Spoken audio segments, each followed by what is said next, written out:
everybody, and welcome to the Colorado Karting Tour Winter Series Round 1 at Lime Rock Park, historic racetrack in Connecticut. We've got a great show for you tonight here on Apex Racing TV.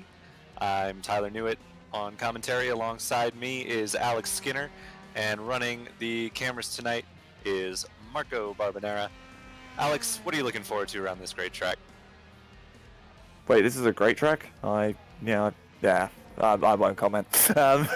No, of course, we're here at Lime Rock. Not one of my personal favorite circuits, one of my less liked circuits, but again, still a good track for racing nonetheless, especially in the cars that we have for you today.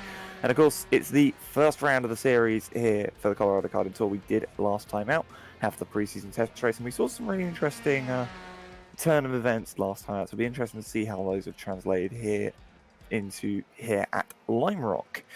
And of course, Tyler, as we saw, Wibrex and McKendry, really showing some solid pace, through the races at Laguna Seca, and at least from what we can see in practice, they've been keeping the trend up. Of course, and can't forget Kenny Schmid, who won race number 1 and also was leading race number 2 when he got beached at the top of the corkscrew, which was quite a unfortunate end to his race. But Kenny Schmid definitely had some speed, and looks like he has some speed here again today, though he's been chasing Hubrex in practice. We'll have to see if he's able to close that gap. It was a pretty sizable gap, actually, a couple of tenths, which around as short a track of Lime Rock is pretty substantial. But we're riding now with Rob Hubrex as they have just started their qualifying session. He's making his way through the left-hander and now through the right-hander, two very appropriately named corners as he heads down towards Uphill, which is another absolutely perfectly named corner. Personally, I'm a fan of the traditional uphill corner because you usually get a little bit of air if you're going fast enough. But in the name of safety, Lime Rock has always had a chicane there. It used to be kind of at the top of the hill, but with the newer version on iRacing now, the chicane is a right, left, right cut through of the corner itself as you work your way up the hill. Fortunately, they're not running the second chicane. This is the Grand Prix layout of the course.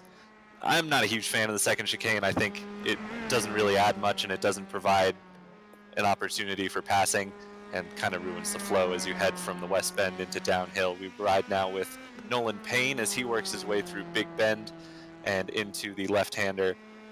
Nolan, I don't believe was at the non-point scoring round at Laguna Seca, so this is the first time we're seeing him in the series. This is the first points-paying round for the Colorado Karting Tour Winter Series, but we did have a non-points exhibition round, the Kick Off the Rust showdown at Laguna Seca just a couple weeks ago, I guess, wasn't it? Well, yeah, it was a couple of weeks ago, and it's amazing how time flies, Tyler, and it's amazing how both of us are back here as well. It was amazing how it was quite funny that I was somehow requested to come back, being the only overseas commentator that was around for the time, and I found that quite hilarious. But of course, it's great to be working with you again, Tyler, because I think this is going to be a great season indeed. And first qualifying time to come in, Hubrex, I will get this right. He did put it on his bio, and Tyler's going to laugh at me every time I get this wrong, because we spent about 5 minutes trying to get this name pronunciation correct. Goes pole with a 51.1. McKendry is going to go second, maybe 6 tenths off. And the times are a lot closer than what we thought they would be from what we saw in practice. Well, yeah, I think a lot of these guys are people coming in from real-world racing and making the shift to iRacing in their off-season. I know we saw, as we were looking at the lobby, there's quite a few guys with rookie licenses or D or C licenses. For those of you unfamiliar with iRacing, those are kind of the introductory license class. And as drivers participate and have clean races, they'll work their way up through those licenses. So a lot of these guys are probably fairly new to the service, and we saw a decent gulf in the times in practice, but at the moment it's all looking pretty close up front. We've got Hubrex Hubrex in first. Or someone's going to have to get a counter for this. He was so kind to us in the interview room when I asked him how to pronounce his last name, and I think he would be a little less kind if he knew we were still messing it up here in race number 1. But Rob Hubrex currently leads still over Kenny Schmid, who has jumped into second. He's a 10th.5 off his time, which around Lime Rock is not much. Whoa, that's a big wiggle there with Cadence Presley, who we're riding on board with. He loses the rear wing and the right rear tire there, but in qualifying, that's not a problem. You can just reset to the pit lane and no harm, no foul. Cadence will go and set another lap. He currently sits P4, which is pretty quick. He's within a half second of our leader, Rob Hubrex. I'm just going to say that a few more times to make sure it's cemented into my brain. I've been doing that with my mic muted, just going Hubrex. We take a look now at Roman Bykov. Roman was at the Laguna Seca round, the non-points round. He had a 4th place in race number 1. He's currently a little bit off the pace here. As we said, a lot of these guys are still finding their footing in iRacing for sure. It's not an indictment of their talent outside of iRacing in the real world, but certainly some speed to find. And over the course of this series, which is going to visit some really fantastic tracks, I think they will find some of that speed as we jump back now to Cadence Presley in 4th place, just now on an outlap after his unceremonious crash coming up through the uphill chicane. So he's had a couple of quick sectors there, so we'll have to watch his time, see if he can jump Hubrex for the pole as it stands. Looks like he's the only driver currently on track at the moment. Everyone else has reset to the pits, it seems, or is between laps perhaps. As we get a nice... I was going to say, great to see Cadence in the top 5 in qualifying as well. He was hovering on the back end of the top 5 at the at Laguna Seca last time out. So it's great to see him, really getting to grips with the car again. He's sort of adjusting himself in. And remember, he's only 10 years old. He's the youngest driver in this entire field. Absolutely, and, yeah. That is impressive how fast he is currently.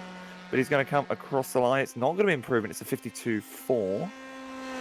But, nope. I mean, that's an impressive way to come back to the pit lane. Yeah. Well, when your qualifying's over, I suppose that's how you end it. So, I'm wondering, is it not a time session? Is it maybe laps? Because I don't see anyone on track, so they might have only had a limited number of laps with which to complete their qualifying run. In which case we would probably be advancing to the race session in short order here. As it stands, Rob Hubrex's time is holding up ahead of Kenny Schmid and Jim McKendry. They were kind of the top group at Laguna Seca, so not a huge surprise to see them out front again here. Cadence Presley, as you mentioned, with a solid 4th place at the moment. And Nolan Payne, who I believe is a new name as well. I don't remember seeing him at Laguna Seca, currently in 5th place. We're watching Kevin Karter here. He seems to be the only person who hasn't set a time yet in this field. I think he might have just jumped into the session as well, so he might be just getting his footing with the car, perhaps. As we see a nice slow-mo shot of Rob Hubrex. Rob Hubrex. Sorry, Rob. We'll get this down by the finale. Don't worry. The beautiful run down Sam Posey straight into Big Bend.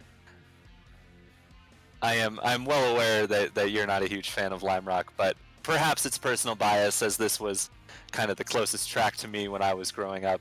But it's just such a beautiful track, such a great track to watch a race from, and I think it's a lot of fun to drive, even if it's perhaps not the most technical circuit. There's just something about the rush you get as you turn through West Bend and head downhill. It's such a deceptively ferocious corner because it's so easy to just sail wide as you descend aptly through downhill corner. It looks like we have our qualifying results completed, so we will go ahead and give you that rundown as soon as I have it on my screen here. There it is. So Rob Hubrex is your pole sitter for tonight ahead of Kenny Schmid. Jim McKendry will start 3rd alongside Cadence Presley, 10 years old, starting in 4th place. How about that? Nolan Payne will start 5th. Daniel Lopez in 6th. That's another new name, I believe, so good on Daniel for getting a top 6 start there. Floyd Kerr will start 7th, Jeremy Davis in 8th, John Schneebel in 9th, Roman Bykov in 10th, Michael Dezoy in 11th, and Dustin Wayman will round out the field in 12th place. Oh, excuse me, Kevin Carter. Didn't set a time. We saw him kind of slowly rolling in qualifying, so he will round out the field in 13th.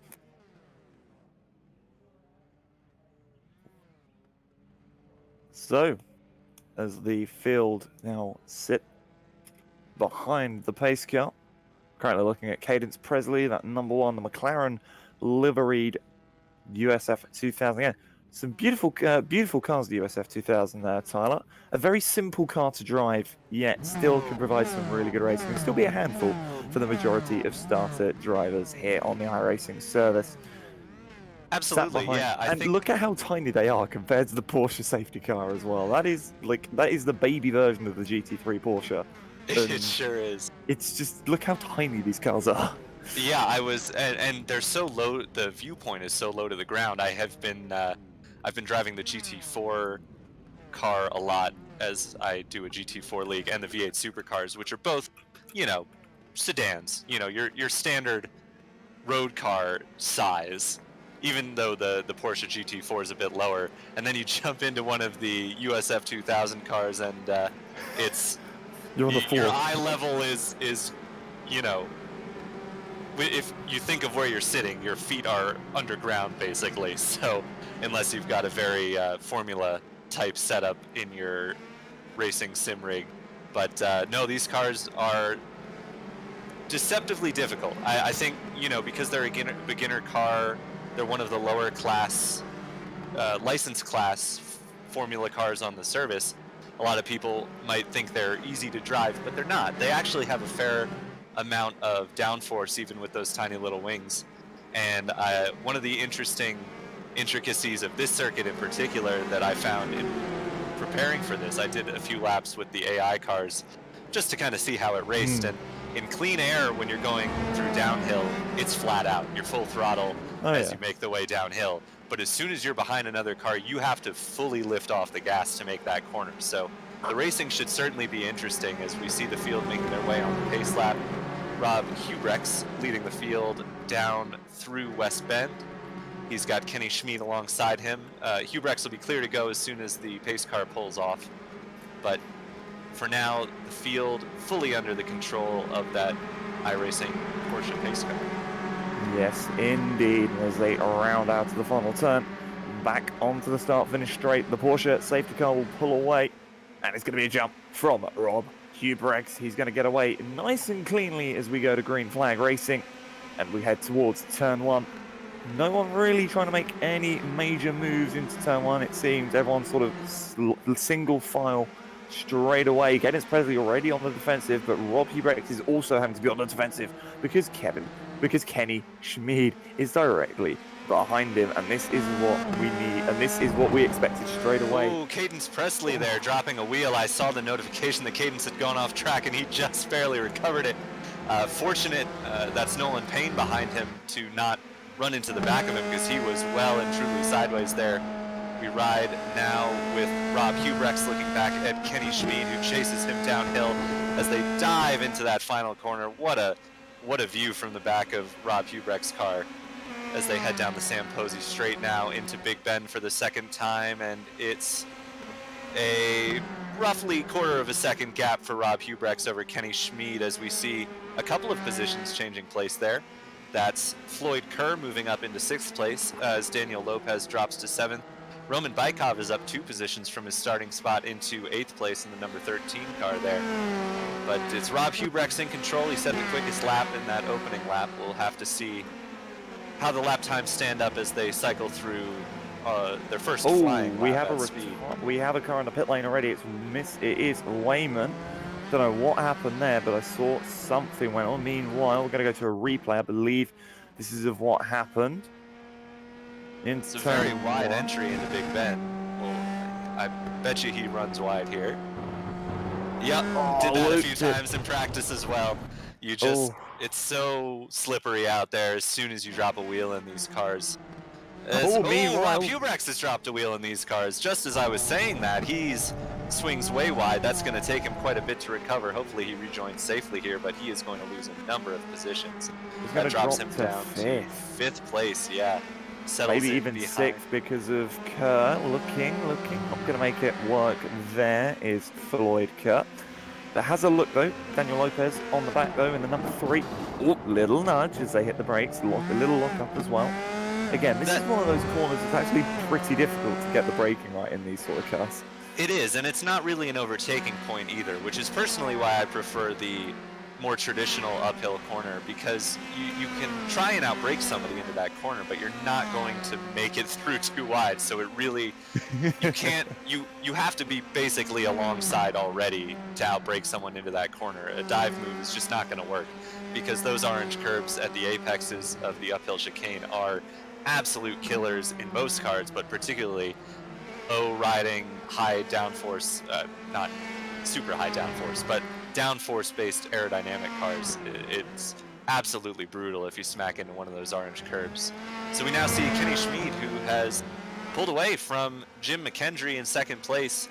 We'll have to see if Rob Hubrex is able to recover any of the damage done from his running wide at Big Bend. It's really tricky in these cars, because when I was testing him, you're braking at or past the 1 brake marker, and this is a track that doesn't have much in the way of brake markers anyway, so it's really easy to just be a little bit late or have a little bit of a lockup, and as we've seen a couple of times now, the grass can just be like ice. As soon as you dip a couple tires on it, you're out of luck. So tough break for Rob Hubrex, but I'm sure he'll bounce back, and he has a bit more time in this race, and of course in race number 2 as well, to make that back up. Yes, indeed. And obviously he's got to get past Nolan Payne first, and then he's got to get past Cadence Presley, who's currently sat in that 3rd place. Cadence has just got to run his own race, same with McKendry and same with Payne. They're all really, it seems to be one of these races where everyone's close to each other, but not close enough to really make anything stick. Although the closest fight that we do have on track at the moment is Lopez versus Bykov, because that is only separated by 1.5 seconds at the moment. And of course, and of course Rob Hubrex is closing in quickly on Nolan Payne here. So I think this is going to be over fairly quickly here as Payne kind of swings wide. Not sure if he was trying to give Rob the spot there, but Rob definitely has the pace, and I think Nolan knows that, as Rob goes up the inside down the no-name straight, which is not very straight at all. He settles in back behind Nolan Payne, so not this time for Rob. I imagine he'll be able to get a run on the downhill if he doesn't get him before then, and make a move into Big Bend. Yeah, indeed. It was interesting as well, because the lines that Payne was taking weren't really that much slower. They were, holding themselves pretty well. Meanwhile, at the front, Kenny Schmid was actually getting defensive into turn 1 from McKendry. So this is going to be good. A 0.5 second gap between the race leaders here as we are on lap 7 of this race. Again, 15-minute heat.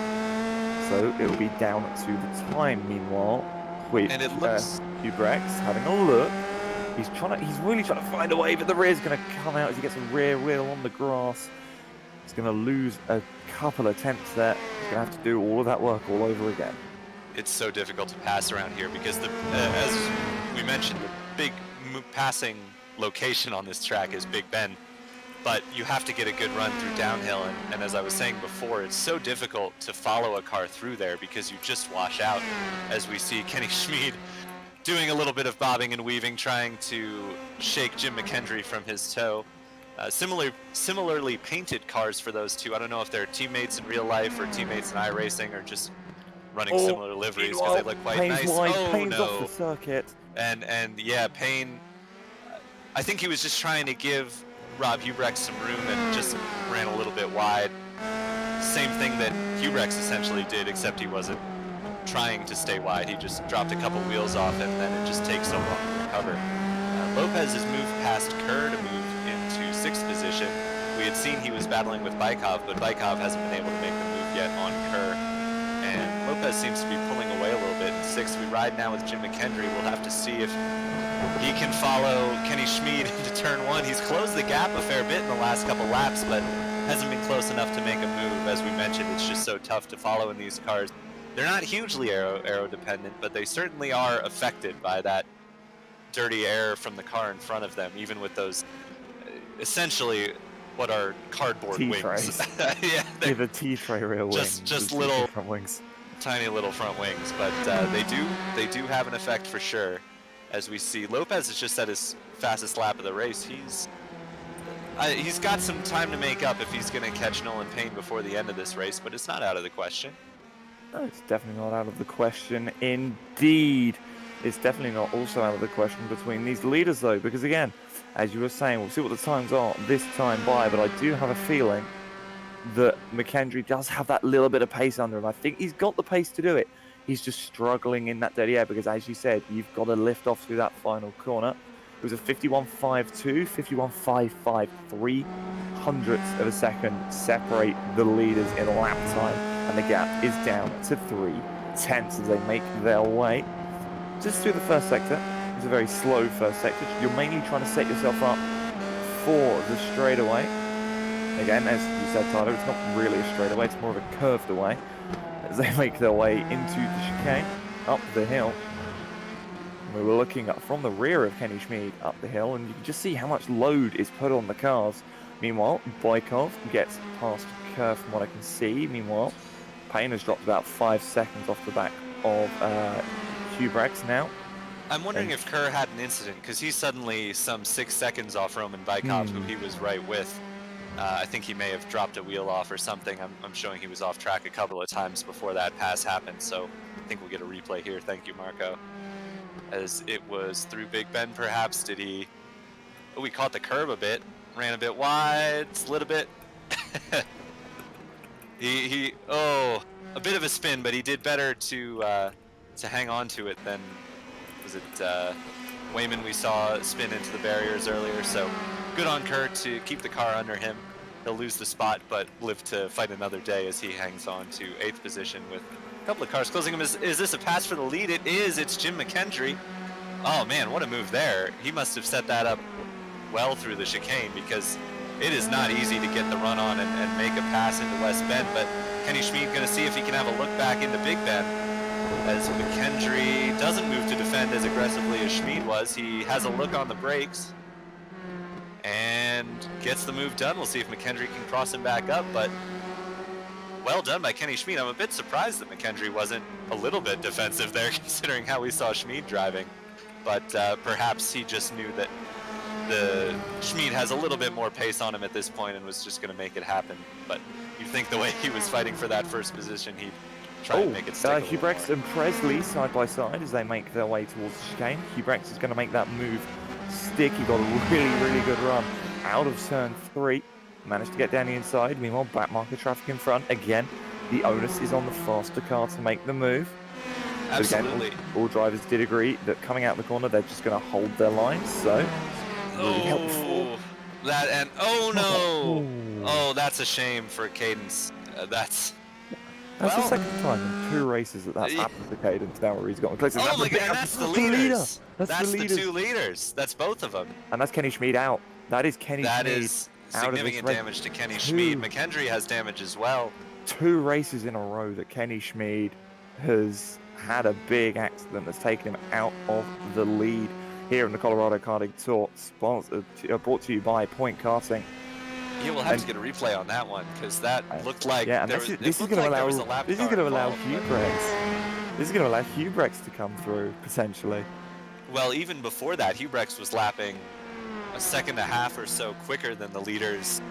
So with just a few laps to go, about 3.5 minutes, we'll have to see if Hubrex is able to close the gap to McKendry. It certainly seems like he's charging hard as McKendry blinks out briefly, but Hubrex makes going to go to the inside. McKendry must have some damage the way Hubrex closed on that. But Cadence Presley continuing despite his seemingly floppy suspension for a moment. But as we mentioned at Laguna Seca, for those of you who weren't there, that's just a product of the way iRacing handles damage.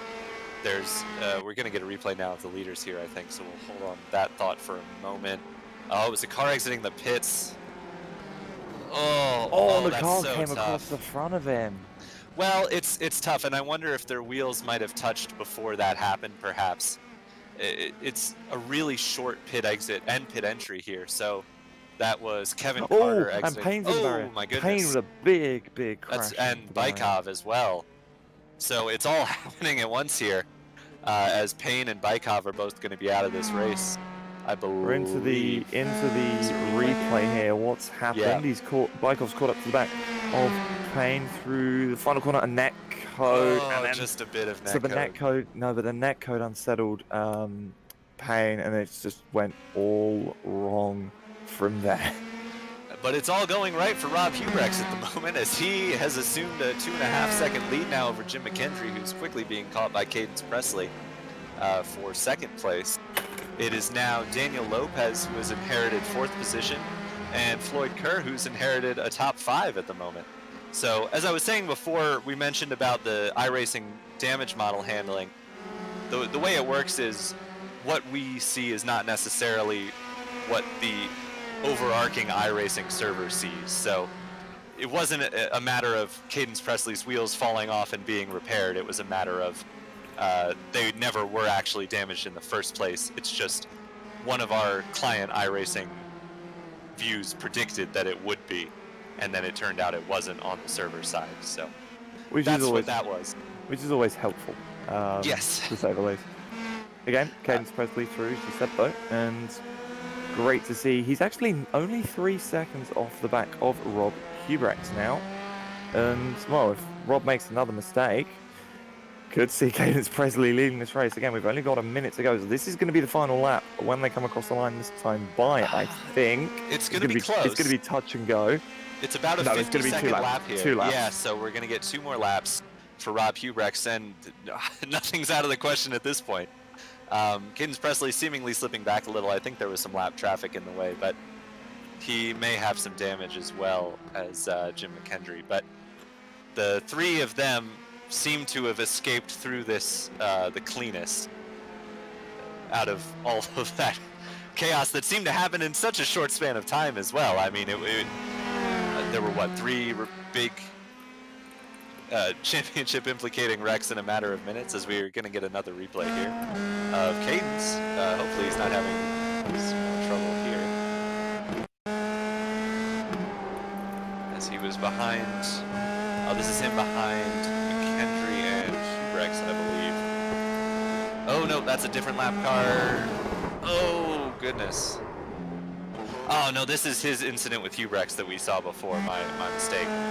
So that was him running into Hubrex. Again, the damage, as we mentioned, not quite properly represented at the time, but he's continued on, though he is quite a bit slower than Rob as it stands at the moment. Perhaps just trying to make it to the end of the race, which is not a given at this point. Yeah, exactly. But of course, for Hubrex, he, well, started at the front, was at the front, then very much wasn't at the front. And in the time it's taken him, well, in the time it would have taken you to make a cup of coffee, maybe cook some food, and grab the popcorn, he's managed to work his way back up due to everyone else's mistake. And as he rounds the final corner, he's going to take the first victory of the point scoring round here in the Colorado Karting Tour, brought to you by Point Karting. Yeah, well done to Rob, as Cadence Presley will stand atop the second step of the podium, and Jim McKendry in third. It's weird because it's about where he was, it's where he qualified, but he had a shot at a win there, and it kind of just slipped away from him. Yeah, it's one of those. It's been one of those races, and I was kind of worried coming into this race that there would sort of be a lot of contact, a lot of aggressive maneuvers in race 1. I think we spoke about this as well towards the end of the Laguna Seca broadcast, Tyler, where we said that Lime Rock is known for bringing that out in people. It is one of those circuits that seems to bring out the aggression, and that's always why they host it. Any IMSA racing in C-Class after the Spa 24 Hours here, just because they know that anyone that's degraded themselves will probably degrade a bit further when they get here. But, as we've seen here, a different podium from what we're used to seeing. Certainly, similar yeah. drivers, but in different orders. Yeah, so we moved to. They have a 5-minute warm up for race number 2. We'll give you the rundown of the finishing order there, which, if I'm correct, will be the starting order for the. Whoop, we had it and then we lost it.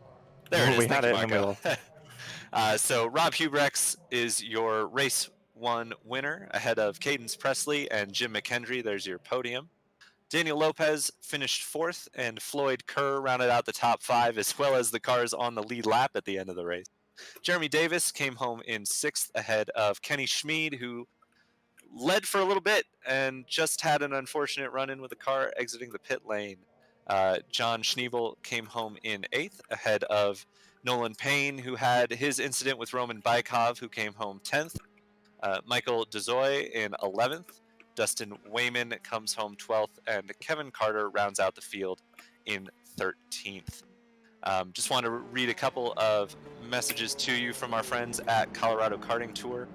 The Colorado Karting Tour iRacing League Board would like to thank you for watching this broadcast. We're looking forward to a great season of racing. This series is currently free to race for Colorado Karting Tour members in order to keep the race entry free while providing the fantastic hosted sessions, awards, and broadcasts. We are looking for sponsors. If you would like to sponsor the Colorado Karting Tour iRacing League, please reach out at Karting.com/contact for full details. Colorado Karting Tour is also looking for race day track workers. Positions are currently open in corner workers, timing and scoring, as well as flag workers. Workers will be paid for their time and travel to each event. Please contact CKT for more details. Contact information, once again, is at coloradokartingtour.com/contact. And I hope we do get some helpful folks reaching out. I think we've been working with the Colorado Karting Tour now since a couple weeks ago, and they seem like real friendly people, and I'm really happy to be doing this broadcast for them. It's Yeah. a good thing they're doing. As I mentioned at Laguna Seca, I like when we can bring the real world racing world and the virtual racing world together in any sort of way. I think a lot of these guys, as we've seen from some of their, iRacing experience, they're not experienced iRacers, experienced sim racers. They're just entering the world of sim racing, and I think we can all agree that sim racing definitely has a place in the motorsport landscape in the future, and it's good to see people getting involved through real world racing. Yeah, and just listening to some of the, like the post-race chatter between, some of the drivers and stuff, just talking about some of the incidents in the race and, blowing off a bit of steam, having a bit of a laugh, and, just chilling out ready for the next race, which is the 30-minute feature race. So it's double the length, and, well, what are we looking about? It's 25, 26 laps for the feature if the pace is similar. So we're in for a long one, Tyler.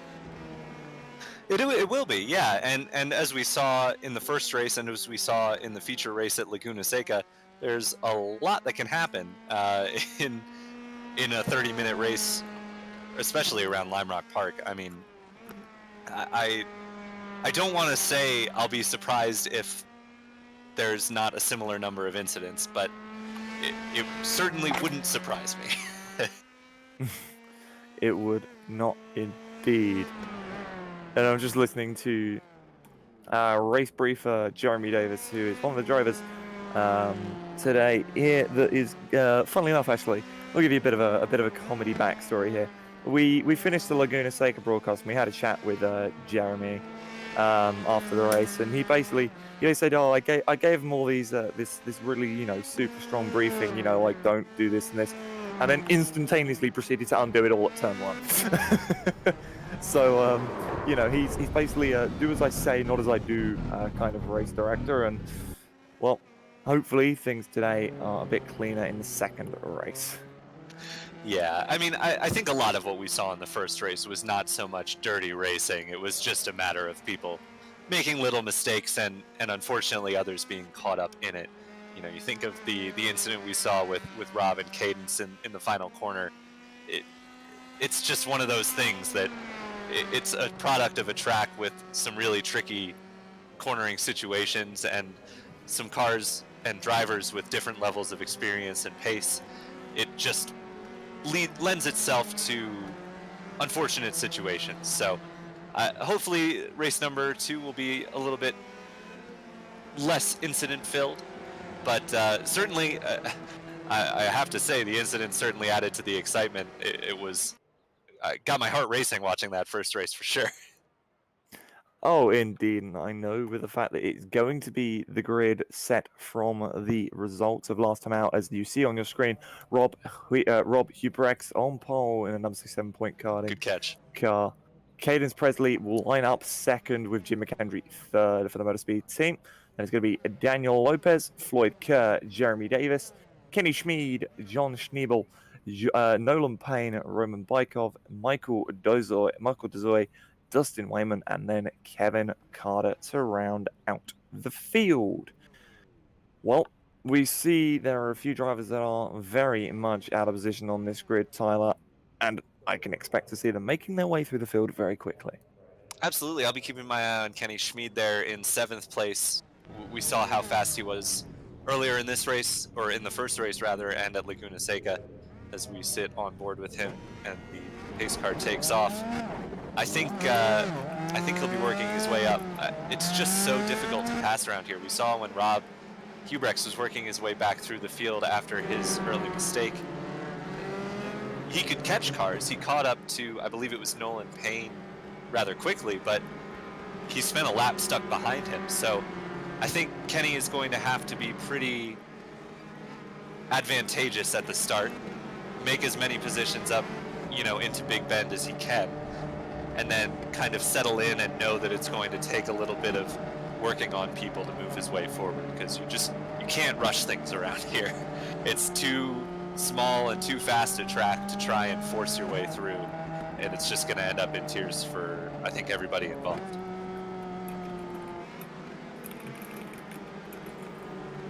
I mean, yeah, exactly. And I mean, it's just one of these, moments where it's like risk versus reward, and sometimes I tried to ignore that. Sometimes the reward is less than the risk, but some people still decided to take the risk. And while Tyler, I took it away last time, I'll let you take it away this time. For sure, thank you. As we saw a little bit of contact between, I believe that was Schneebel and Bykov or Payne on the pace lap there.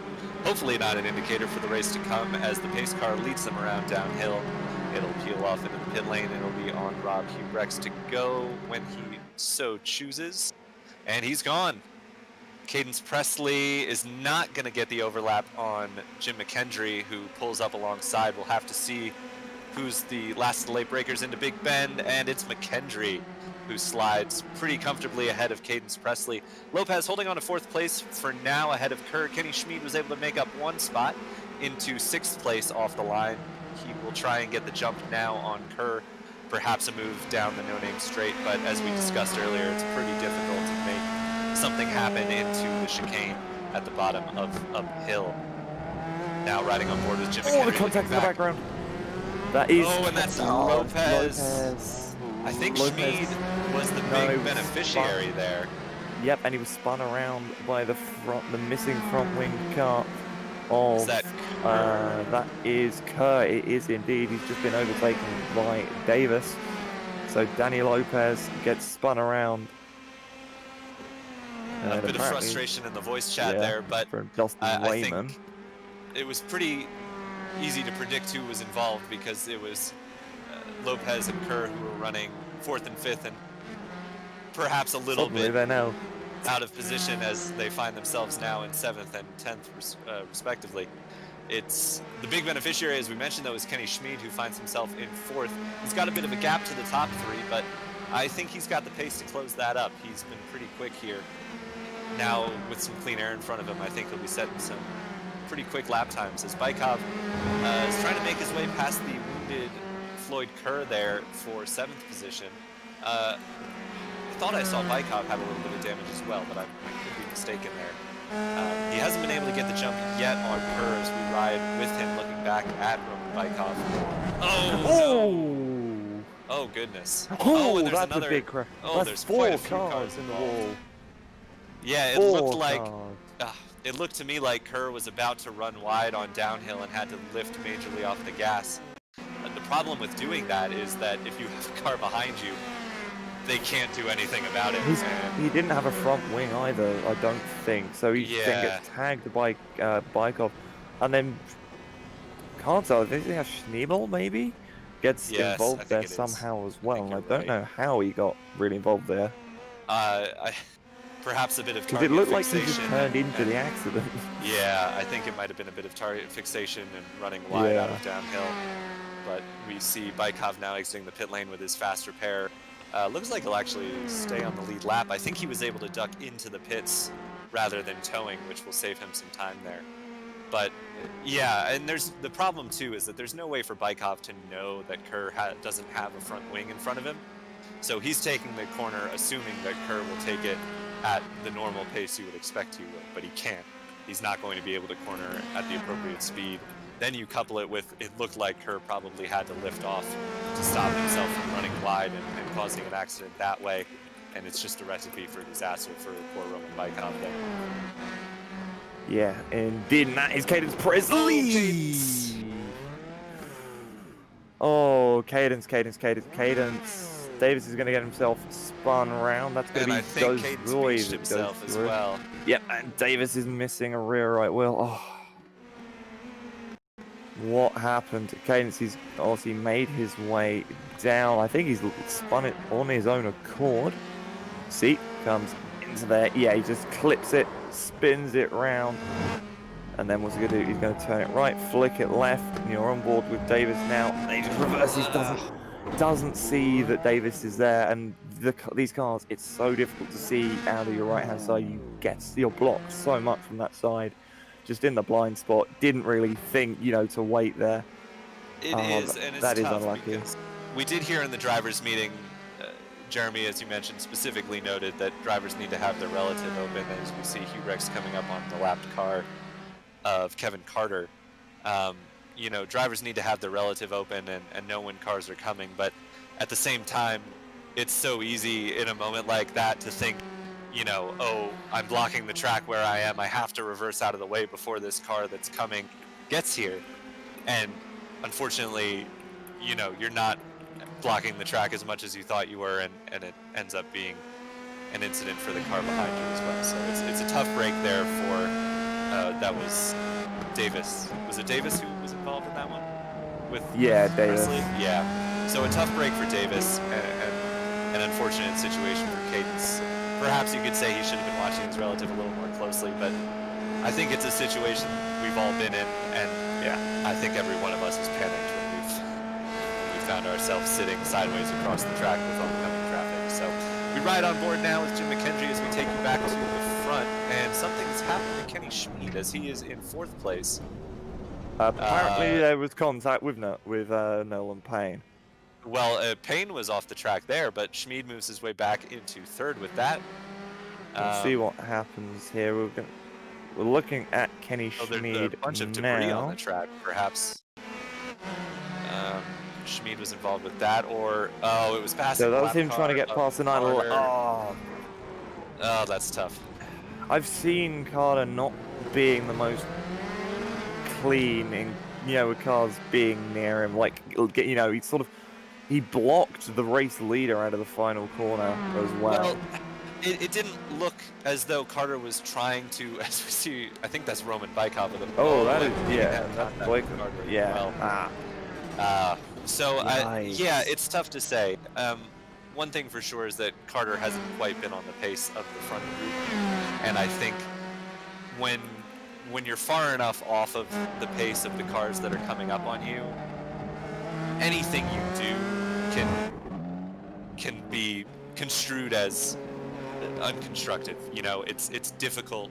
It's not easy being a slow car on a track with cars going faster than you all around you, because if you try and get out of their way, you might end up blocking them because they're coming up on you quicker than you think. And if you try and hold your line and they catch you in the middle of a corner, it can be tricky as well. So I empathize with his situation, though perhaps he could be a little more helpful to the cars that are catching him, as perhaps Cadence had another issue. He's just got the wheel on the grass on the exit of the final, but he kept it out the wheel. Oh, no. no. Oh, my. Ah. Yeah, you can't enter the downhill on the grass. That's just one of the. Oh, Oh, that's and that's Hubrex. That's Hubrex. Hubrex off the track. That was our And race leader. oh, he's And had a it's crash Justin with Justin Wayman. Wayman. And that's So we'll have to 6th get it. place. So that is a lapping accident as well. And Kevin Carter's been disqualified. Oh, goodness. Okay, we'll have to get a look And that's at been the. disqualified by a race admin as well. Okay. So apparently, my thoughts weren't too far off from what I feel was a case. And Oh, he just got a he wheel got on on the the grass. grass. Yeah. Not even intentional. Well, no, certainly not Oh, intentional. As we see meanwhile, more crashed wrecks further happening up. ahead, I think that might is have been. Kevin Carter that was. Yeah, might have been the wreck that did him in there, but yeah. But actually, it might have actually been he hit that 17 instant point limit. It might just be saying that it because it is Jeremy, because it says in the chat, Yeah. you know, when you get disqualified. But we will see. What was that?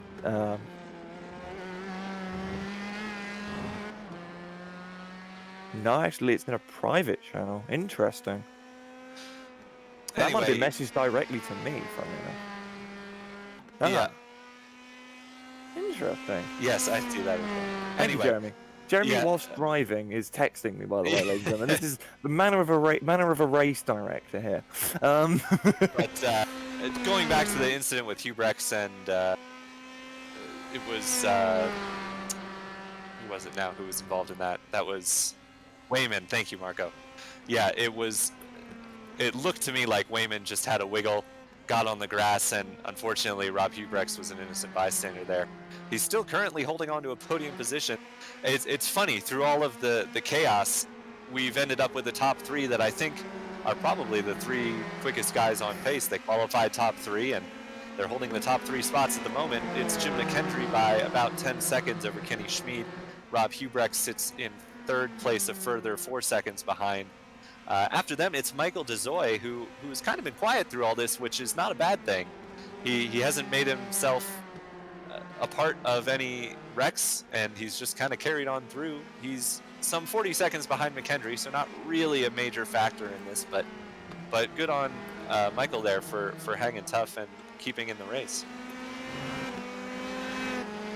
Yeah, exactly. And that's, you know, again, at the end of the day, it is points. And that's, you know, if you think about the long term, that's what you need in a championship like this. Meanwhile, I see a car that's taking the GT layout, and I have a feeling that's Jeremy Davis. It is Jeremy Davis. Yes. Jeremy Davis has become a GT driver for all of 5 seconds. Perhaps having to administer some more race control while he's driving, but no, Davis likely just avoiding a situation there where he outbraked himself. So it's easy enough to take that more traditional corner line, as we see. Who was that behind him running wide there? That is was Michael DeZoy, who clips. Oh, commentators I think that was there. who was that he clipped, because I saw that was. I believe that was. It might have been Hubrex, actually. I'm not sure if that was Hubrex or if that was. No, because Hubrex just come across the line now and set a new fastest lap. It might have been McKendry then. Nah, it looked like a white. We'll find out. Thank you, Marco. Yeah, our loving Marco is going to help us out with this one. So he's going to go wide, clip the grass. It was one of the point karting cars, I think, which is what confused me, but it was not Hubrex. No, it wasn't. It was Schneebel. That's it. Yeah, still getting a bit familiar with these cars and their liveries since we've only done the one race before this. But yeah, Schneebel was the other car involved, as DeZoy has continued on in 4th place despite that spin. So doing a good job. He's got a bit of a floppy front wing. I think he's going to come in and get that repaired. Nope, just letting the leader by. Or no, sorry, that's Hubrex in 3rd.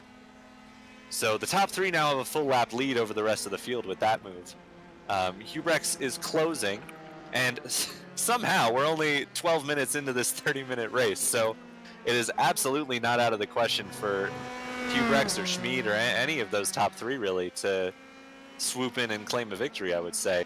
At the moment, McKendry's been pulling away, but it can all change very quickly, as we've seen. Yeah, it can indeed. And you look at the gap as it's come so far down from 12 seconds now, only to 9.6. And of course, not even halfway through the race yet.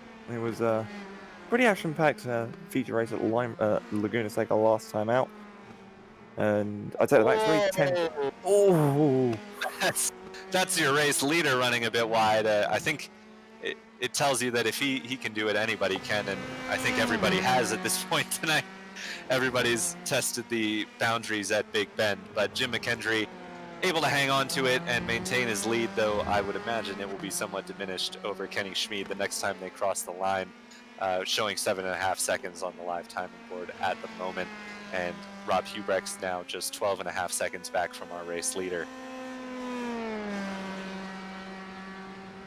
As he exits the downhill, McKendry makes his way down the Sam Posey straight, and it's 13 minutes complete on the clock. Again, this is a 30-minute race, so still plenty of action to happen. You hope that there's no more incidents involving lap cars, but it somewhat seems inevitable at this point. So looking at their lap times the last time through, Kenny Schmid closed about a half a second on Jim McKendry. Rob Hubrecht's closed about a second. So definitely tightening up at the front, and at the pace they're going, it could come down before the race is over to a three-way battle for the lead. We can hope. We can hope, and we can pray. Again, remember, ladies and gentlemen, this race brought to you here by the Colorado Karting Tour and Point Karting, and of course, we would not be able to be running this event without these amazing people here. As Tyler mentioned earlier, make sure you go and check them out. And again, if you are willing to sponsor the series, please get in contact. I see a car spun just in front of Jim McKendry. Oh, it's Jeremy Davis. It's Davis again, yep. And Wayman I have a feeling there might have been a second car involved. Certainly possible. Let's have a look here. Well, this is a different part of the track, so perhaps where Wayman lost. No, he's already missing a wing at that point. As the apologies come through from our cameraman. Marco's doing a fantastic job tonight, so through turn one. Caught a bit of curb, run a little wide. So he's just gone off, and then Jeremy's had his own accident. Perhaps with Cadence Presley, actually, it looked like it was the other party in that contact, if there was.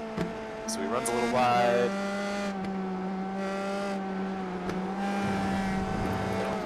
Oh, just a nudge from Cadence there. I think Davis checked up after running a little bit wide, and Cadence was coming full song, and there was a coming together. But looks like both of them are still running at this point, so not substantial damage on either of those cars. As we see, Kenny Schmid lost quite a bit of time that last time through, actually. Almost a second and a half. Or did he gain a second? It would. Yes. Yes, he's losing. Oh, that's to Hubrecht's behind. Thank you, Marco. Yeah, so Hubrecht's certainly the quickest car on track right now. We see Kenny Schmid losing somewhere on the order of half a second to a second and a half a lap for the last several laps. So Rob Hubrecht is making that march back to the front. I don't know if he's going to have enough to catch Jim McKendry at this rate. It's kind of stabilized the gap between those two, but he certainly looks like he might have a go at Kenny Schmid before all is said and done. Ding ding, seconds out, round 700 at this point, I think. I don't know. Yeah, these guys are certainly finding themselves on the same piece of track fairly often. So while we do have a slight lull, I just wanted to reiterate a couple of messages from our friends at Colorado Karting Tour. They are looking for sponsors. They want to thank you for watching the broadcast. They're looking forward to a great season of racing. Currently free for Colorado Karting Tour members, but in order to keep it free while providing the fantastic hosted sessions, awards, and broadcasts, they're looking for sponsors. And you can contact them at coloradokartingtour.com/contact. In addition, they are looking for race day track workers. Positions are currently open for corner workers, timing and scoring, as well as flag workers. Workers will be paid for their time and travel to each event. Please contact Colorado Karting Tour for more details. And again, the contact information is www.coloradokartingtour.com/contact. As we look back at Kenny Schmid and the ever-closing white point karting car of Rob Hubrechts behind him. I want to thank Rob for being in the action so much tonight, so we made sure we get his name right. At this point, I think I've said it enough times to commit it to memory. Yeah, exactly. Just forcing us to use it. So he is reeling in Kenny Schmid here quite rapidly as Schmid taking that defensive. We know Schmid's worried about him now because he started going defensive. That's the universal term of, oh dear, I'm now looking in my mirrors. Meanwhile, Lopez, I believe, has gone past Zoe because I saw that position just change on my tower. So that's the 3-car getting by the 7th. Meanwhile, obviously, as you said, Kenny Schmid versus Rob Hubrechts, the 14 versus the 67. It is 4/10 the gap as they make their way towards the uphill. It's going to be so close in the braking, and this is literally a repeat of race 1. Exactly, and that pass from Lopez on Zoe is not insignificant. As we mentioned, this is just round number 1 of the Colorado Karting Tour Winter Series. They've got a number of races for you on, which will be brought to you here on Apex Racing TV. So these points do count, and they will add up. So Lopez giving himself some more points as he heads into round 2. That'll certainly be helpful. We head to Okayama Circuit next on December 12th. After that, they are getting quite feisty here. I think Rob's going to make a move before long. Just to round out the schedule, after Okayama, it'll be the Oval at Charlotte Motor Speedway, which I am really looking forward to. It'll be an endurance race at Road Atlanta with a pit stop, followed by Olden Park and the Charlotte Motor Speedway Roval, and then closing it out on March 14th with another endurance race at Sebring. So really excellent schedule here for the Colorado Karting Tour Winter Series. We're looking forward to bringing you all the action here on Apex Racing TV. And I think the action we've seen today is from a lot of guys who, they know they're racing for points, but at the end of the day, they want to race for glory as well in this race. They want the bragging rights, and that's who doesn't? I mean, let's be honest here. So Rob Hubrechts continuing to pressure Kenny Schmid as they both continue to close on our race leader Jim McKendry fairly rapidly right now, actually. Now about 9 seconds back, the two of them. So as I think that was Wayman going wide there. Yeah, that was Wayman going wide, and I believe he just got disqualified. That was McKendry. That was McKendry off the chicane. And he's got damage. He's got right rear damage. Was the contact with Wayman, or was that on his own? I think it looks like he went off on his own. No, he went off on his own. He's running all by himself as they head into the chicane. Oh, he looped it on his own, and I think he got collected. Did he? No. He's going to spin. Is he going to spin the car around and hit the wall? Yep. There you go. Yeah, there it is. Oh, what a shame for Jim McKendry. But as we said, this race, at no point was this race over, as he's trying to pull into the pit lane and get his fast repair done. Kenny Schmid running wide. Here comes Rob Hubrechts. And there's Hubrechts down the no-name straight, and he's got it done. That is for the lead now. So Rob Hubrechts took the long way around, but he has found himself back in the race lead here in race number 2 at Lime Rock Park. We see Jim McKendry missed his box as well. Yeah, adding insult to injury there for poor Jim McKendry.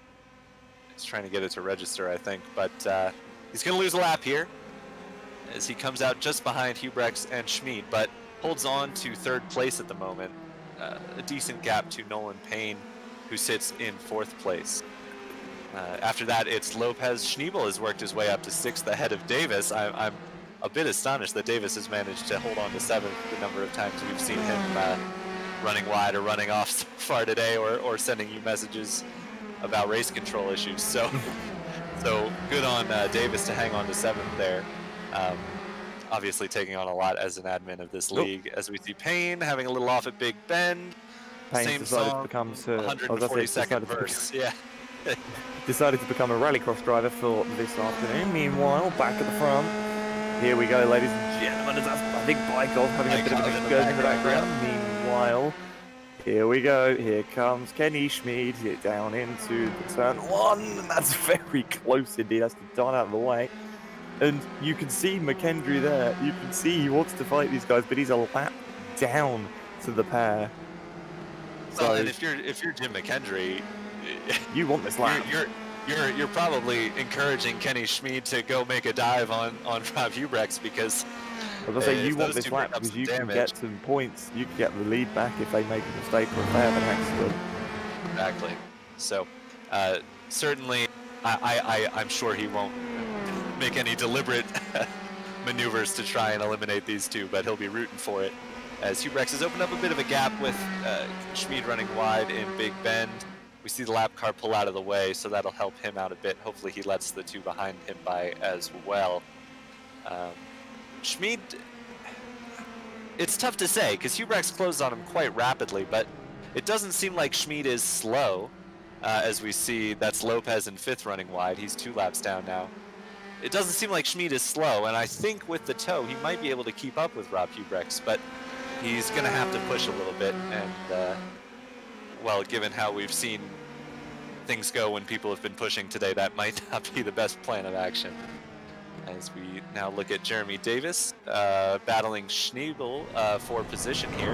As Schneebel runs wide! Oh, goodness! And there is 6th place for Davis.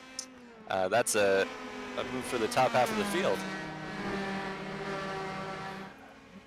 It's all coming back to Davis. It's all coming up, Davis. Meanwhile, looking back at the race lead, you can see the top 3 in your shot. Although you can ignore, you can ignore Payne the. in the pits. Payne is in the pits that with might be no right, 'cause my... front car.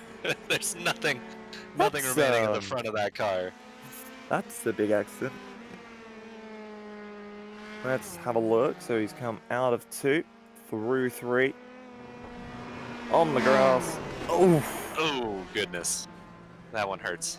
Yeah, that's gotta hurt. And I do wonder if he's already taken his fast repair because he's been sitting in the pit for quite a while. I think he's waiting for repairs on that one, and that will move Davis into the top 5 and promote Schneebel. We have a fight for second. We have a fight for second, but it's like second on the road because again they're a lap behind. They're a lap apart from each other, and we know that Kenny Schmid is looking at this and going, "Go away, Jim, please." Like he doesn't want him to go near him. We talked to some of these drivers after the Laguna Seca round. They all seem to know each other fairly well and be comfortable racing around one another, especially kind of this top group. Got the feeling that they've been racing around each other for a while, especially with their cars looking so similar. I have to believe that Schmid and McKendry are familiar with each other. I don't know if they're communicating with each other right now, but if I was Jim McKendry, I'd be like, come on, Kenny, just let me by. Let me through. Let me have a go at Rob, and I'll see what I can do for you. But Kenny, these guys are racers.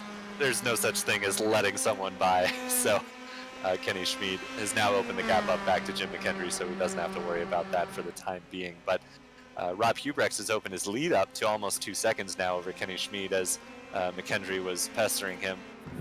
We'll have to see if Hubrex continues to pull that gap out now that Schmid's found himself a little bit of breathing room, or if that begins to come back down. It was about a 2/10 difference that lap. It was a second the lap before. So when Hubrex certainly took advantage of when McKendry was fighting with Schmid there. As we look a little further down the order, there's a few cars who are showing as out at the moment. Unfortunately, Cadence Presley, race 1 runner-up, is showing in 9th place and out. Roman Bykov is in the pits, but he's been in there for a while. He's in 10th. Wayman is out. Kerr is still running, but he's 15 laps down, so he's got a little bit of ground to make up. I'm not sure if he'll make up a few places, actually. Yeah, I'm not sure if he'll overtake either of the two in front of him before this race is over. As suddenly the time is wound down, and we've only got about 3.5 minutes left. It'll be close, but he may be able to catch Wayman at least, and then Karter 24 laps down after having been disqualified. So we see Kenny Schmid. Time's not really coming down up front. It's now 2.5 seconds. So perhaps McKendry's been pestering him again, or perhaps Schmid has just said, I'm not sure I can safely push hard enough to catch up to Rob Hubrex right now. We certainly know Hubrex is quick. He led practice, he led qualifying, and he was pretty quick in race number 1. So it's been a good day for Rob, and I think he'll be pretty pleased with the takeaway from this. Yeah, indeed. Meanwhile, McHenry gives you some words of encouragement to Kenny Schmid in front of him. Meanwhile, we're going to have a look at Danny Lopez as he makes about. This is the 4th place car. Not that far ahead of Jeremy Davis, so we might have a fight for 4th in our hands soon. Yeah, I haven't really looked at their lap times to know what sort of relative times they're doing. Just looking at their last laps, it was Davis by about a half a second over Lopez, so he'll have to do a little bit more than that to close the gap completely, but it's not out of the question. Both of those guys having... Oh, well, now it is out of the question. As Davis goes sliding into the tires, I imagine he'll be able to limp home, but he doesn't have a front wing anymore, so it won't be particularly fun. His next biggest rival is Schneebel, so I'm showing about 20 seconds behind. Nope, he's jumped him. So my timing hadn't updated yet. So Schneebel jumps into 5th place as, whoa, that was a hard hit on the chicane curb there for DeZoy, I believe that was, and he loses his front wing. We mentioned their killers. I haven't really seen anyone hit him too hard, but that one certainly did, and took the front wing off of DeZoy. Jump back to Hubrex, who's opened up now 3.5 seconds over Kenny Schmid.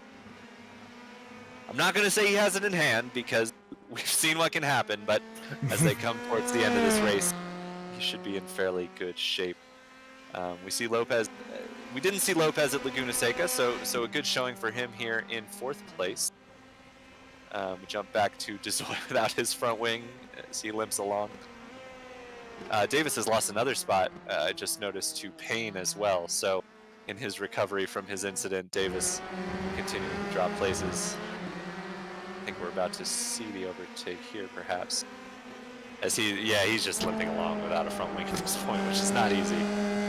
And Payne cruises by. So it's been a bit of quiet second. Well, I'd say a quiet second half. It's been a quiet final third of this race. Yeah, somewhat inevitable when you have some of the action we had at the start of this race. I can't remember the amount of times we saw drivers move up and down as Rob Hubrex comes around to take the white flag this time as he begins lap number 35 down the Sam Posey straight into Big Bend for the final time. Looking pretty comfortable now, 4.5, almost 5 seconds over Kenny Schmid, who is still holding off Jim McHenry on track. Obviously that position doesn't really matter in the overall makeup of things, but pride, I suppose, is what Kenny Schmid is fighting for with Jim McHenry there as they battle for 2nd place on track. Not really in the race. As Hubrex makes his way up through uphill for the final time, he heads down towards West Bend. Lap car in front of him shouldn't be a factor. Makes his way towards downhill, which he will round for the last time. Safely out of the final corner, he heads to the line, he pulls to the inside, does a little wave to the fans. And Rob Hubrex is your race 2 winner, followed closely behind by Kenny Schmid. Jim McHenry also closely behind, but a lap behind as well on the track. Barring incident in downhill, it'll be Lopez in 4th. Payne has already come across the line in 6th, Davis in 7th, which means we will see John Schneebel round out the top 5. A good finish for Schneebel, despite a couple of incidents along the way, but hey, who didn't have a couple of incidents along the way today? DeZoy will be the last car to cross the line. He makes his way through downhill, still without a wing. Going pretty quickly without a wing, I must say. But he makes his way down the Sam Posey straight, and he will cross the line in front of Schneebel, who finishes 2 laps down in 5th place. We will give a full rundown of the results here, and then we will have some interviews for you. So it is Rob Hubrex, your race 2 winner. Solid day for Rob. He was also the race 1 winner, was he not? Kenny Schmid in 2nd place, a good move from his starting position of 7th after a rough race number 1. Jim McHenry comes home in 3rd. Daniel Lopez is your 4th place finisher, a solid run for him after starting in 4th as well, I should say. John Schneebel comes home 5th, up 3 spots. Nolan Payne also up 3 in 6th place. Jeremy Davis comes home in 7th, despite messaging during the race. Michael Dezoy comes home in 8th place. Roman Bykov comes home 9th. Caden Presley, a tough race number 2 as he drops from his 2nd place in race number 1 to 10th. Dustin Wayman brings it home in 11th. Floyd Kerr in 12th. And Kevin Carter comes home in 13th and last. Well, Tyler, I think it's time we drag a few drivers in here, my friend. For sure. There's the first person I'm going to bring in here. He's probably aware that we're going to bring him in here. It's going to be Kenny Schmid. Now, Kenny, is first position just cursed for you, good sir? Because every time you've been in that first position, everything has seemed to go completely wrong. Yeah, that's kind of a shame. I don't know what happened there in the heat and in the final there. Kind of ran into some traffic as well. But yeah, I mean, it can get frustrating. But yeah, similar to last week, what can you do? You just have to get back out on the track and drive your hardest. And it looked for a second like I was catching up to Jim, but until he had the mistake, and then I was in front of Rob. And then Rob just had my number tonight. He drove such a good race. There was just nothing, I had nothing in my bag for him. So congrats to Rob for sure. Yeah, I was going to ask, did you feel like you had anything in terms of pace for Rob? Because there were it seemed like there were laps where you would close on him, and then he would have a lap where he opened it up like a second on you. So I don't know if one of you was perhaps more consistent, or it was just a matter of pace, and Rob had it, and you were just a little bit off today. Did you feel like you maybe could have closed down on him, or was it going to take some lap traffic intervention, you think? Yeah, I mean, I definitely got unlucky running into traffic. There were several times I'd run into traffic and I'd see Rob. When he was 4.5 seconds behind me, I ran into some traffic, and then he was 2 seconds behind me all of a sudden. But I think in the final there, what happened is I just used up my tires too much in like the first 15-20 minutes or so, because when we got about 10 minutes to go, I was really having to pull off of it. I was having to really slow down in some corners and get to the throttle really late, and it was really hurting. So I think Rob just did a much better job of taking care of the tires overall throughout the race. No question, qualifying or the first 15 minutes of the race, I definitely feel like I could have had something for him, but yeah, he just did a much better job of taking care of those tires, and it showed at the end. I couldn't close the gap at all. Fair enough, Kenny. Yeah, I have to ask, are you looking forward to race number 2 at Okayama? Have you been around there? I think anyone who's been through rookies and iRacing has been around there at least once or twice, but do you think that you're going to have some pace there, or do you think it's going to be a tough fight? Well, I'll tell you what, a lot of people, a lot of the racers were really close this week. Jim had tremendous pace, Cadence had tremendous pace. I think there was any 4 or maybe even 5 of us that I think could have, honestly won the race on pace. So I think all of the races this year are going to be tremendously close. And Rob is just a tremendous competitor anyway. So I think that we're all going to bring our best, and we're going to have some close racing. As far as Okayama, I love Okayama. I love this whole schedule. I love the 45-minute race at Road Atlanta. I love the hour-long race at Sebring. I love the oval race at Charlotte, the Roval as well. That race, like it's a really fun schedule with a nice mix of tracks. If anything, I think Lime Rock is probably my worst track on the service, just because it's constantly so busy, and I just can't seem on a track like this to take care of the tires. But yeah, I'm excited for Okayama. I'm excited for the rest of the season as well. And like I said, I think that there's probably 4 or 5 drivers at least in this series right now that on any weekend could take the win. So I think that's going to make it real exciting going forward. Absolutely, Kenny. I couldn't agree with you more about the schedule. By the way, I'm super excited to be bringing it to everybody here with Apex Racing TV, and thanks to Colorado Karting Tour for that. Do you have anybody you'd like to thank before we let you go here today? Yeah, the Colorado Karting Tour, the board of directors of the actual Colorado Karting Tour has been helping us set this up. We've got a separate little board that we set up to do the iRacing thing. But Mike Weber has really been helping us out, president of the series, so that when people, because we were trying to raise sponsorship, as I'm sure you guys had mentioned earlier for the season. And so they've been a tremendous help on that front. Forward Direction Motorsports, who is my kart racing team since last year. I've been working with Greg Welch since 2018 when I started karting, and he is just fantastic as a team owner. He's fantastic as a mentor. Everything that we've done together has been a fun time, and I'm happy to race with Forward Direction Motorsports, and for you guys, Apex Racing TV, for putting on these broadcasts. Thank you so much. Thanks to you, Kenny Schmid. Race number 2, runner-up. We will see you next time out at Okayama. Take care. Right. So, Let's say we get our dominating race 1 and 2 winner in here, Rob Hubrex. Alex? Rob Ubrex. We've got it right. Hey, you pronounced it correctly. Getting it right or broadcast, Tyler. We can breathe a sigh of relief now. Amazing job. We noticed you put it on. We noticed you put it on your bio as well, which was a nice little thank for us. Yeah. But Rob, absolute domination today. Both race wins. I think fastest lap in both races as well. But even when things didn't exactly go your way, and believe me, they definitely didn't go your way with how many times we saw you off the circuit, you still managed to end up at the top step. Yeah, man, that race was absolute chaos.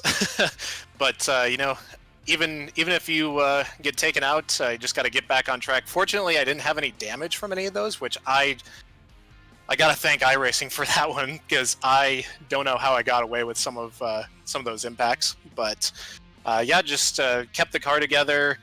You know, kept my tires underneath me. That's what I didn't do the last race. Between the last event at Laguna Seca and now, I think I've really learned a lot more about tire management, and I think that was really the key to kind of coming back. Yeah, we heard Kenny mention in his interview as well that he thought you just managed your tires so much better than he did, and that's why he struggled to catch you in race number 2.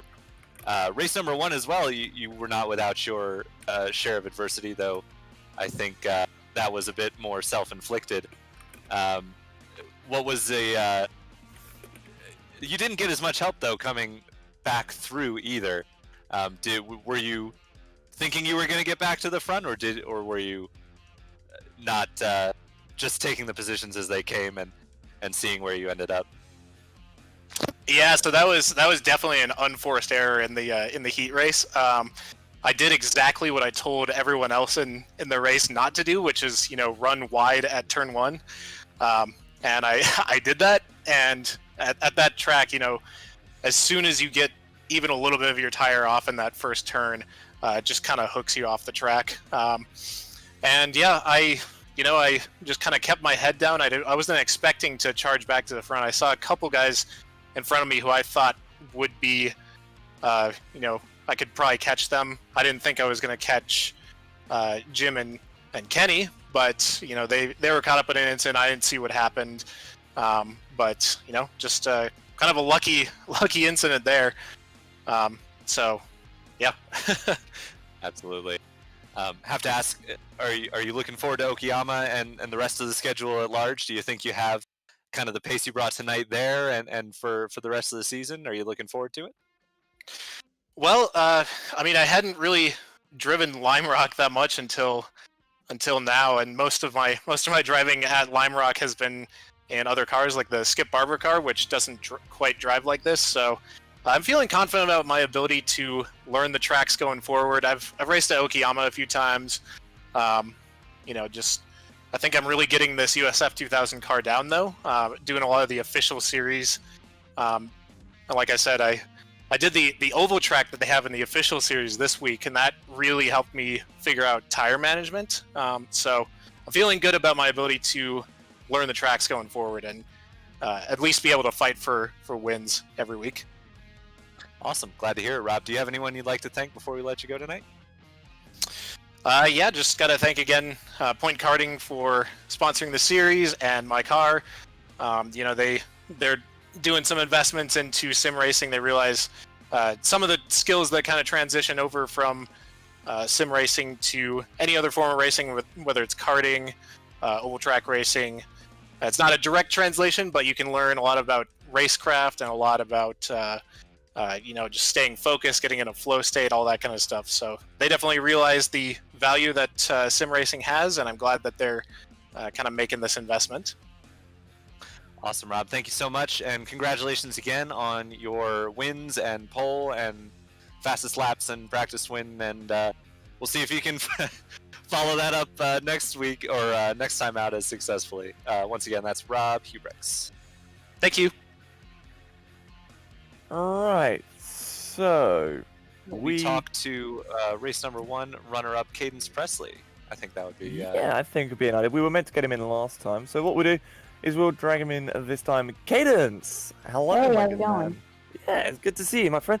So race 1 went extremely well, actually. Runner-up and some really good pace, especially shown in qualifying. And then race 2 didn't exactly go the way we thought it would for you. What happened? No, I was just pushing it a little too hard, and I couldn't fix myself for a while, and I came out of the pits that one time and just flew back off track and just grazed the wall, which just messed up my tire, and it didn't really go that well, but I definitely tried my hardest. Well, for sure. We saw your pace certainly in qualifying in race number 1. A much cleaner race, I think, for you. Pretty much faultless. Do you think you could keep up with the big guns there, the Rob and Kenny and Jim? Do you think you had the pace for them in race 2 if things had gone a little bit better? Yes, I definitely think I would. I can keep up the pace, and if I can just have a little bit more luck and a bit more skill, not flying off track, then I could definitely keep up with them.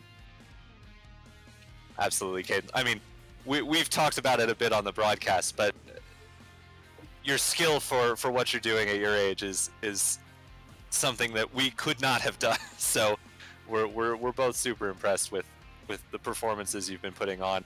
Obviously, everyone's going to have some bad days, some bad races. So, are you looking forward to the next race? Have you raced around Okayama on iRacing?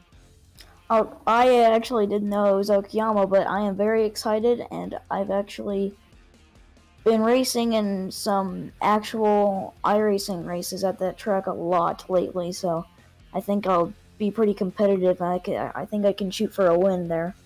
Oh, perfect, Cadence. Awesome. Do you have anyone you'd like to thank before we let you go tonight? Well, first of all, I'd like to thank my dad for getting me this entire sim and letting me get on iRacing, because it's been a lot of money and a lot of racing money to get this. And I'd like to thank everyone in CKT for having a good time and being polite and helpful and having a good time with me. Awesome. Thank you, Cadence. Thank That's you. your race number 1 runner-up, Cadence Presley. Probably the most impressive 10-year-old that I can think of. So awesome to have Cadence in. I think we've got time for one more interview. Why don't we grab Jim McKendry? Does that work for you? Yeah, let's get Lord McKendry in here, Mr. McKendry. It's been up and down for you today, if we can be perfectly honest, and I think you can probably agree with us there. You know, both races went somewhat well for you. I mean, race 2 obviously a lot better than race 1, but come on, how was it for you? Because it was a very mixed bag today. Nope, that's if Jim is here. Should have checked if Jim was here before we Oh, posed the question. well, no, he is. He's alive. He's alive. He lives. It was a little bit crazy out there today, I would say. Oh my god. Jim, So- yeah. Go ahead, Jim. I'm gonna say race 1, Kenny and I had a great race going, and there was an unfortunate incident where another driver kind of took us out, but we managed to salvage that finish, which was okay. Yeah, and then you'll have to remind me, because there were so many incidents, so many people just dropping wheels and making little mistakes. What was it that set you back in race 2? Because I can't place it, but you were right up there with Kenny fighting for the lead, or I think you were holding the lead.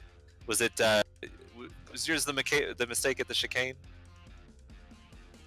Yeah, so I started third, and I got a good start, and I followed Rob. I moved into second in turn 1, and then Rob got taken out a little bit during the race, and then I had I had about a 12-second gap at one point where I was in the lead, and then I took myself out in the chicane. So, yeah, bad luck there for me. But that was all my fault. Yeah, understandable. I think I not only do I not think you were the only one kicking yourself tonight, I think there was just about every single driver on the track had something to kick themselves over tonight, a little mistake somewhere. But your pace seemed pretty solid and pretty competitive with Rob and Kenny and Cadence. Kind of the you guys were sort of the front four tonight, I would say. Do you think pace alone you had anything for Rob in either of those races, or was it just a matter of picking up places where you could and finishing as high as was possible? I think early on I had pace with Rob, but later on, yeah, he was quick. I think he had me by a couple of tenths in race pace. So as long as I could, get in the draft, I think it would have been a good race. But obviously, we had all sorts of issues, so we didn't get anything clean out of it. So, it is what it is. I'll take a podium out of that craziness. Absolutely, Jim. Yeah, we look forward to seeing you next week. Do you have anyone you'd like to thank before we let you go here? As always, I'm going to thank Point Karting and Eric Gunderson for sponsoring this series, and everybody who puts on these races. And thank you guys for calling the race too. Absolutely, it's been a pleasure. Yeah, we're happy to do it. We it's a fun series, and we're happy to work with you guys. So thank you, Jim McKendry. We will see you next week. Congratulations on your podiums. 2 podiums, right? Yeah, 2 third places for Jim McKendry tonight. Congratulations, Jim. We will see you out next time. Unfortunately, that is all the time we have tonight for interviews. I'm glad to see we have drivers interested in being interviewed. It's always nice to get some participation, but we don't have time to hit everybody tonight, so we got, I think, just about everyone who finished. Yeah, that was everyone who finished on the podium. So congrats to all of our podium finishers and all the racers tonight. A little bit, messy, but not certainly entertaining. I enjoyed calling that race and watching that race. I gotta believe you did as well, Alex. Yeah, it was good fun. And I will close it out with a couple of messages just to reiterate from our friends at Colorado Karting Tour. Let me just get them pulled up here. The Colorado Karting Tour iRacing League Board would like to thank you for watching this broadcast. We are looking forward to a great season of racing. The series is currently free to race for Colorado Karting Tour members in order to keep the race entry free while providing the fantastic hosted sessions, awards, and broadcasts. We are looking for sponsors. If you would like to sponsor CKT iRacing League, please reach out at coloradokartingtour.com/contact. In addition, the Colorado Karting Tour is looking for race day track workers. Positions currently open are corner workers, timing and scoring, as well as flag workers. Workers will be paid for their time and travel to each event. Please contact CKT for more details. Again, that information is coloradokartingtour.com/contact. Any closing thoughts before we say goodnight here, Alex? Bring on Okayama. Absolutely. Yeah, looking forward to Okayama. Looking forward to bringing you the rest of this Colorado Karting Tour winter series. For everyone here at Apex Racing TV, I've been Tyler Newitt. That was Alex Skinner. Marco, once again, doing a great job on the cameras, and we will see you next time.